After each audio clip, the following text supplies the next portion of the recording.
Hi, folks. You're with Tacitus today. Tacitus today, your pushback channel, and thank you for joining this audio, radio, no pictures live stream. In this presentation, or please listen to this presentation rather as you would a radio broadcast. Listen to it in your truck and your car as you're driving along, or stick in those earbuds and listen to it in public transport. In this essay, I'd like to talk about how the globalist propaganda media have switched their attack tactics against Trump onto supposedly attacking his policy positions. So it's a little bit, this idea of Orange Man bad, Trump's Hitler, and Trump's going to destroy democracy. We have got to get rid of him. All that sort of stuff. That's a little bit difficult now to sustain. They need to just tread a little bit carefully on that. So they've obviously got together in the central control room and decided, okay, let's go. We can't really go after him personally for the time being. So let's go after his policy positions. We'll tell just as many lies, just as many untruths. We'll fabricate just as much bullshit as we did before about him personally, but we'll now attack his policies and then thus indirectly attack him. So we can still kind of make out he's Hitler. We'll just have to do it in a more roundabout, cautious way. So anyway, that's what they're doing. And of course, there are a number of stories being put out in the globalist media that are attacking Trump's supposed policy positions, the 2025 and that sort of stuff. But a few that I've seen just recently have been attacking his alleged trade policies, or his policies on trade, that he's supposedly going to put tariffs on various goods or import quotas, but tariffs seems to be the thing they're going after. And this is going to bring the world economy to its knees. It's going to be Armageddon. It's going to be, you have never seen pain and suffering like it, and it's all going to be Trump's fault. So I had a look at a few of these articles. Now, one of them, which is one of the more egregious lie tellers, is a journalist who's very much part of the globalist crowd, but he's got quite a long piece. It's over 1,000 words, where he castigates Trump and his policies, the supposed effect it's all going to have, and this relates to international trade. And again, there's a few of those going around. So this talk about trade and tariffs is clearly internationally coordinated by globalist propaganda downtown central. Now, Trump's again, something that irritates me about it, if these policies are so bad, you don't need to tell lies. You can say, well, this is the policy. This is how this is why the other guy's policies are better, and so on. So you can do an analysis, but you don't need to tell lies. If it is as bad as you say, and that's the sort of the headline of the article, it's Armageddon if Trump gets into the White House because look at his terrible destructive policies. If it is as bad as you say, you don't need to tell any lies, because it's going to be clear and obvious just by your describing the facts. But this is not. It's a hit piece. It's a hit piece against Trump by attacking the policies, most of which are straw men invented by the journalist, who's under instructions, of course, from Talking Point Downtown Globalist Central. Now, the journalist kicks off, and again, there's other articles around doing the same thing. The journalist kicks off by saying, look, America's in a deep economic mess at the moment, but that was all caused by Trump, didn't you know? Trump uniquely caused this. Nothing to do with Biden, nothing to do with before Obama or anything like Trump. Trump is solely responsible for the economic mess America is in. I mean, lie number one, bang. Trump's trying to fix this by, so the article argues, Trump's trying to fix this by putting brutal, regressive tariffs that take us back to the 1950s, take us back to Germany in 1930s. That's no sort of references there to Hitler or anything. So now, what are these policies Trump's going to do? Well, firstly, it says free trade has created lots of jobs around. It's lifted gazillions of people out of poverty. It's a beautiful, wonderful thing that is without, that just can't be criticized. It's just golden, and that's it. The author does concede that the distribution of wealth as a result of the supposed free trade, and I'll come back to that in a minute, but the distribution of wealth has made the top 1 or 2% much richer, and has made other people poorer. That's conceded. But the idea is that people who've been left behind by globalization, poor white people who are scum, they're just scum. They are fucking scum. And you know what scum do? Scum vote for Nazis. Scum and Nazis. Get the combination there. The two go together. Scum and Nazis. So these people, they're so scum, so much scum. They're not even like the shit on your shoes. Why would you want to do anything for those people? It's going to be a boon to the whole world if these poorer white people, the sort who vote for Trump, that is, it's going to be a boon to all society if they are got rid of, if they don't exist anymore. I mean, if we could push a button and get rid of all these people, it would be a huge help to the world, and we replace them with black and brown illiterate peasants. This is moving forward by trying to even help or address these people, by jobs and helping them to get factory jobs, these sorts of things. That is a regressive step that takes us back. It's regressive and it takes us back to the days of Hitler. So this is the message that's being pushed. So now there's no explanation. I mean, they just assert that this free trade, supposed free trade, has been it's just not proven, and the idea again that people living out in poverty and so on. So I just want to address this issue of supposed free trade. Now it's very much a globalist thing. They talk about free trade. It's not fucking free trade. It never was. This is just a catchphrase, something they just put out there as a propaganda talking point. Now let's deal with this idea that free trade creates jobs, that the world is thus a net beneficiary. Now, this is how it works. Say in an advanced economy, it takes, I'll just round numbers off here to illustrate the point, but in an advanced economy, industrial economy, it takes 1 hour or one worker to make one widget. Maybe this is a simpler way. So it takes 1 worker to make one widget. The reason for that is the advanced infrastructure, roads, rails, ports, machinery in the factory, robotics, advanced use of technology and, computer design software, a whole range of things. So it's 1 worker can create 1 widget. But if you transfer that job, that job from the first world, such as the United States or Australia or whatever, if you transfer that job from the first world to the third world, then it takes 20 workers to build 1 widget. So 1 worker builds 1 widget in the first world, but it takes 20 workers to build that widget in the first world. So you see what's happening here. So you've lost 1 job in the first world, but you've created 20 jobs in the third world. So it creates jobs. See, it creates jobs. But hold on, stop. Let's just have a look at this. Where is the productivity dividend? Because wealth and so on is meant to be derived from productivity, productive output. If it takes 20 workers to build 1 widget in the third world, as versus 1 worker in the first world, then productivity has taken a massive nosedive, huge nosedive. So how is it beneficial to anybody? Well, the third world gets 20 jobs. I'm sure they're low paid and everything.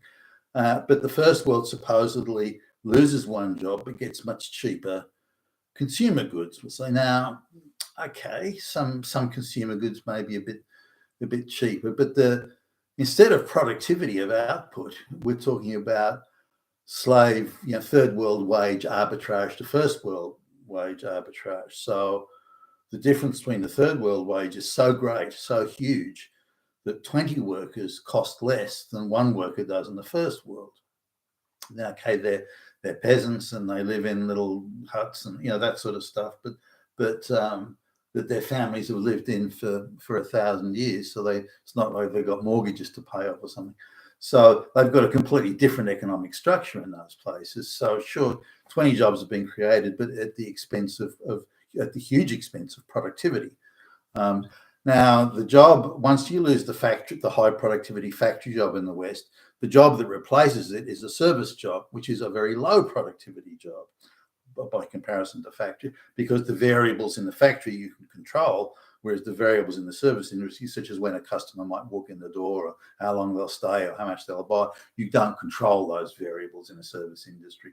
Thus, by definition and by extension, it's much less productive, which is why the productivity of the West, all the Western countries, is, with the exception of maybe Germany, is going downhill at a rate of knots. So sure, jobs are created, but only at that so that there's a huge expense there, because a high productivity job is lost and 20 low productivity jobs in a low productivity third world economy are created, but that's not more productive. We're not getting a better quality product and a more productive outcome, quite the opposite. And that non-dividend of anti-productivity is something that the world economy is trying to work through at the moment. How do you benefit from a lower productivity world when the only offsetting benefit is peasant wages, the wage arbitrage differential? So that's one thing there. This idea of creating jobs is bullshit, given the high expense. The second aspect of not only productivity but quality of workmanship, if you look at not in every single instance, but you look at in most instances where particularly where there have been the products you can get are much cheaper, you've got a much lower quality product. Now, when I say quality, I mean take textiles as just one example, or footwear. There was a time when I could buy joggers and use them for until they actually sort of wore out. But not anymore. The soles, now I can buy cheaper joggers here. The soles fall off, and there's tears in the fabric, and so I'm lucky to get a few months out of a pair of joggers now compared to much longer. I wouldn't use them probably as much now as I did when I was younger. So you get a lower quality product. Same with clothes. I can buy cheaper, I don't know, t-shirts and shorts and trousers, that sort of stuff. But how quickly the dye runs in the wash. So after a few washes, it's already starting to, the dye is being bleached out of it. The stitching is poor quality. So the seams and hems and linings are coming out. All that sort of stuff. So you've got a much lower quality product that I have to replace more often. So it's a false economy to say, well, I've got a cheaper product now, I'm better off. I'm not, because I have to replace it more often because it's of much lower quality fabric material, construction, stitching, and this also applies to other things too. Whether you go ranging from bookbinding to some electronic goods and other consumer goods. Tools. The price of tools has come down, but for the most part, the tools that if I try and buy cheap tools, even a wrench or a spanner, I've got a bolt that's a little bit stiff. It's hard to move, and I put the bar on it, and the wrench just breaks in half. I mean, fuck, what use is that? Okay, it's cheaper, but it's no use to me. So you still, if you want the quality, you still have to pay, most of the time, you still have to pay for Western-made, high-quality goods. So you're getting a cheaper product, but a much lower quality of build. So the overall utility to all of us is actually quite minimal, if at all, given the amount of times that you have to replace things. So this idea of the benefit of cheaper goods also is to a large extent bullshit. But then realizing that the factory job that would pay, for example, I'll just use round numbers here, but would pay $100 a week, the factory job in the West, but it's being replaced by a service industry job that only pays $70 a week. So you've got much less money to spend, less purchasing power, and the difference in the price of goods wouldn't compensate for the loss of income. So the purchasing power benefit isn't there either. So this is all illusory, very much an illusion, if not a fantasy that's held by the globalists about this free trade creates jobs. You can't have a free trade situation with a country or a region or part of the world where the wage differential is so vast. Now, free trade does work with countries of more or less equal economic structure and economic purchasing power, where the wages are more or less the same, the contract laws are more or less the same, the government policies are give or take more or less the same, that sort of thing. Free trade does work, and those countries can focus on things they may be good at or natural advantages. For example, Australia has many minerals, as in iron ore, coal, and that sort of thing, has many minerals that are can be cheaply, well, cheaply, the very efficiently mined is maybe a better way of putting it. It's close to the surface, and open pit mining, and these sorts of things. So Australia is quite advanced in mining technology and organisation. So Australia can get a lot of minerals out the ground, vast areas available for farmland and running, sheep and cattle and so on. So now Australia also has advanced industrial capability. So this this is something that can be leveraged. Germany has huge advantages in the very apex of advanced machine tools and electronic turbine, things like that. So each country can have advantages, competitive advantages in the education of its workforce, the nature of its infrastructure, its access to minerals and raw materials and so on. So this is very much something that first world countries with advanced economies can engage in free trade. Now, that doesn't mean there aren't pockets of protection. For example, the Japanese may have protection for their rice farmers. That's fine. Who cares? That's not going to change the world economy, for goodness sakes. Could you argue in economics 101 that it's the most efficient way to do it? Probably not. But again, the influence it has on the economy of whether it be Japan or anywhere else is pretty minimal. Do people pay a bit more money for rice? Well, probably. But what will be the difference there? So people can buy rice at 10 cents a kilogram less than they can if there was complete free trade. But then you'd have an entire rice farming sector that's out of work. And so you need to look at the overall sort of structure of things before you say, well, free trade, that's the only way. So now I'll go to the next one. The next argument's used that free trade has lifted, and they'll use China and India as examples, have lifted over 1.5 billion, so the allegation goes, 1.5 billion people out of poverty. That's bullshit, absolute bullshit. What they've done, this is a conjuring through card trick. They've taken farmers, because China was still got a huge agrarian sector, was largely an agricultural sort of country with really quite small industries. And very inefficient industries at that. So things have changed, but the things have changed in China only because there was massive Western investment and moving of jobs to China to take advantage of the low wage. That's why, left to their own devices, China wouldn't be anywhere near they are now. It's only by stealing Western jobs, stealing Western wealth, and handing over technology for free that China's been able, by the West to China, that China's been able to advance out of the state it was. That's the only thing. Don't think that the Chinese have got some magic potion. Far from it. Quite the opposite. Now, what they've done in China, as they've done to a large extent in parts of India as well, is they've taken agrarian, agricultural, rural, out in the sticks, farmers who were living pretty much a subsistence existence. And most of the interactions or economic interactions that these farmers had was through barter. So they grow their own food. Their chickens lay eggs, and they grow the rice and whatever else, and they do everything out in the they own their own little shacks and huts. They own everything that they've got, and they're not part of the world economy.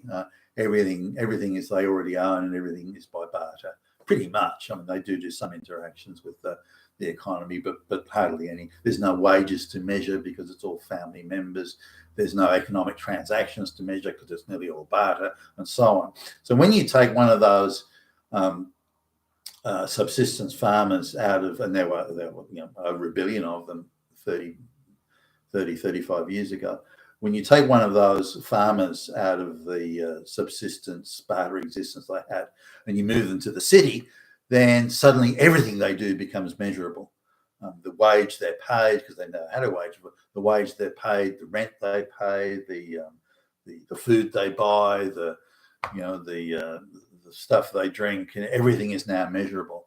So suddenly they've gone from zero registering on the economic scale to being 100% registering on the economic scale. simply because they've moved from a barter agricultural existence into the city. So they go, look, see, that person had nothing yesterday, and today they've got everything. We've lifted that person out of poverty. Look at what free trade has done. That's bullshit. Bullshit. They've just moved the person around on the balance sheet. That work has just gone from that column on the balance sheet where nothing was measurable to this column on the balance sheet where everything they do is now measurable. And that's cited as, look, there you go. We've lifted someone out of poverty. It's crap. Absolute crap. The person involved who's moved from the country to the city has a lower quality of life by streets. And similarly, if they are, in any material sense better off, it'll be by a micro minimal amount, unless they're in a high wage job, which they wouldn't have. They're an illiterate fucking peasant from the country, for Christ's sakes. So they got some shit job that pays low wages. They're sitting at like those hen battery farms. They're sitting in one of those soldering stuff onto a circuit board or that sort of stuff. So a very low wage job, and they're working 12-hour days, and they're living in three-tier bunk beds in a small room with 5 other people, and so on. And they're eating shit food, nothing like the fresh food that they were consuming out in the that rural farm they were living on. So we need to understand those differences there. Now coming back to or moving to the next stage of the criticism of Trump is he's going to put tariffs on things. He's going to put tariffs everywhere, and the world is going to come to a fucking end. Damn Hitler! So no, stop. I mean, this journalist is writing this particular article I've got in front of me now. The journalist is writing this has never had a fucking job in his life.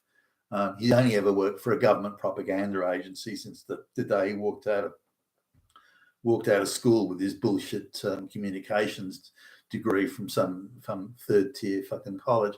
So he doesn't know jack shit about anything. He's just mouthing globalist talking points.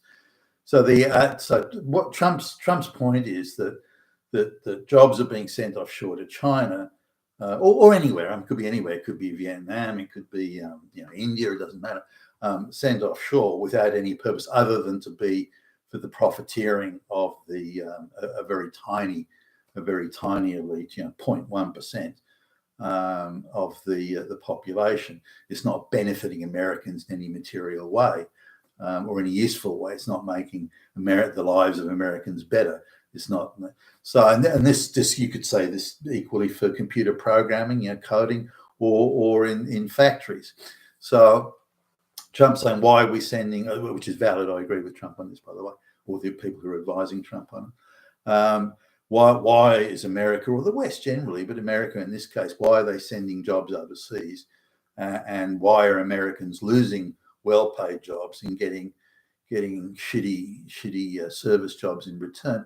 Or even there are swathes of America now where the factories have all closed down and they, the jobs have gone overseas, not because the factory needed to close down or because nobody was buying their shit. It's just a straight out calculus. The wages over there are cheaper, and the environmental controls are non-existent. So we can put all sorts of pollution into the water supply. We can do this, and we pay lower wages. So it's a straight out economic calculus, and we're going to make more profit. And sure, the products may not be as high quality, but then that means people will buy them more often, so we win again. So but Americans lose their jobs and lose opportunities, and there's also a wider circuit of skills that are lost. Once you lose the factory, then the American industry's got really no incentive to build better machines. There's no jobs for guys who service and repair the machines. The high skilled machine tool robotics operator guys, there's no jobs for them, and so on and so forth. So there's quite a large knock-on effect of this.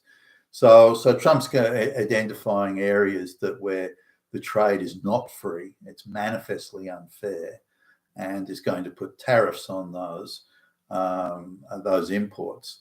Now, whether the tariffs are direct tariffs on the imports or companies are told, look, you send jobs offshore to China, then that's not going to be tax deductible. So any expenses you incur over there, you'll have to pay tax on it. There's no tax to that. Well, how it's done, or it's done through quotas, or something, it doesn't matter how it's done.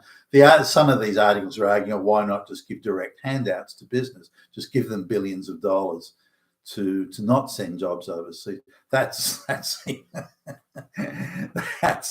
that's worse than having tariffs, for Christ's sakes. Now, the Germans and the Japanese were very good at using tariffs to protect industries, but only if those industries produced goods, top quality goods at world competitive prices. Only if they did that. If you want protection, this is what you have to give us back.